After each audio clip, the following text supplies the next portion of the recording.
Dow Jones में लगातार छठे सत्र में तेजी रही है और शुक्रवार को डे हाई से करीब 250 नीचे आया जरूर है, लेकिन तेजी का जो मोमेंटम है वो लगातार कायम है।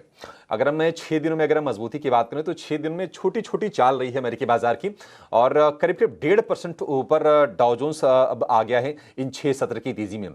नेस्डेक S&P 500 ये लगातार हम देख रहे थे कि ये रिकॉर्ड पर रिकॉर्ड बनाए जा रहे थे।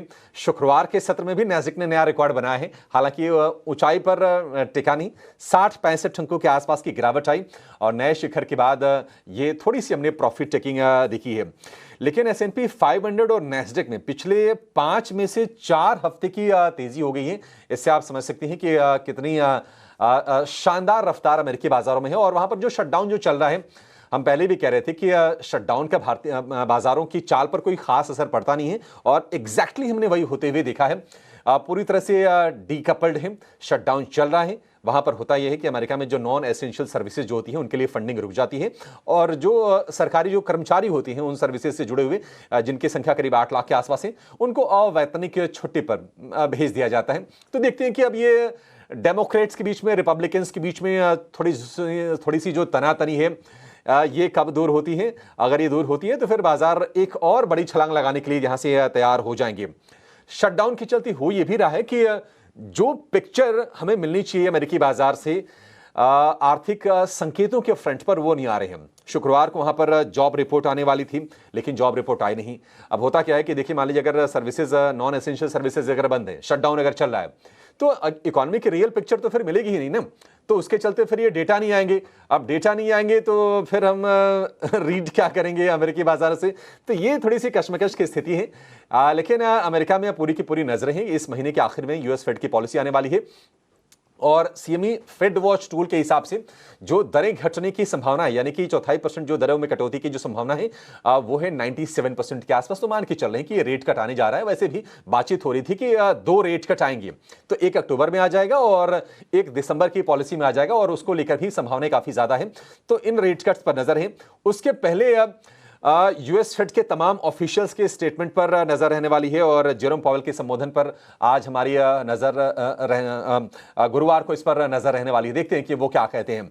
लेकिन एशियाई बाजारों की बात करें तो आज कह सकते हैं कि पूरा का पूरा जो शो है ना, वो निकेई ने चुरा लिया है।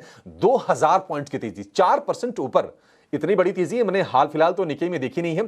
तो वहां पर जो रूलिंग पार्टी है उन्होंने सनाई ताकाइची को अपना नेता चुना है और इनको माना जाता है कि ये प्रो स्टिमुलस है। पहली बार जापान की सरकार, यानी कि जापान की सत्ता की जो बागडोर होगी वो किसी महिला के हाथ में होगी।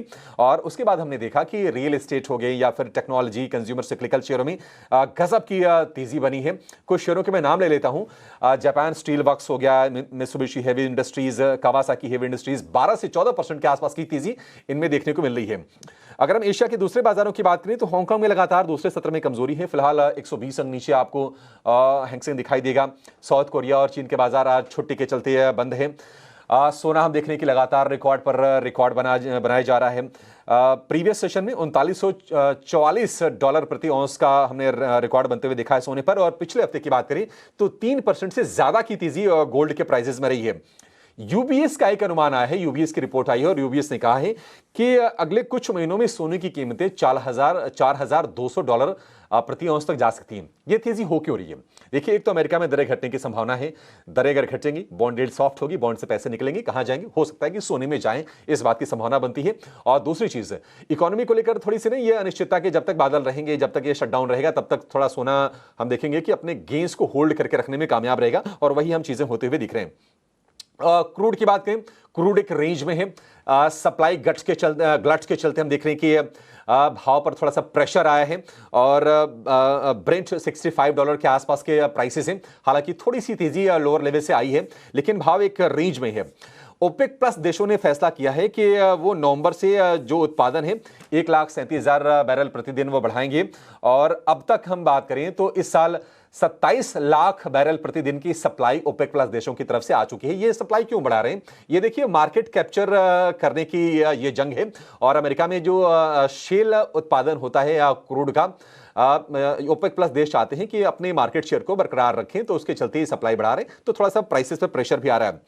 कितनी सप्लाई बढ़ गई है? तो जो ग्लोबल डिमांड है उसका ऑलमोस्ट 2.5% के आसपास की सप्लाई में ऑलरेडी यानी कि उत्पादन में बढ़ोतरी हम ओपेक प्लस देशों की तरफ से देख चुके हैं।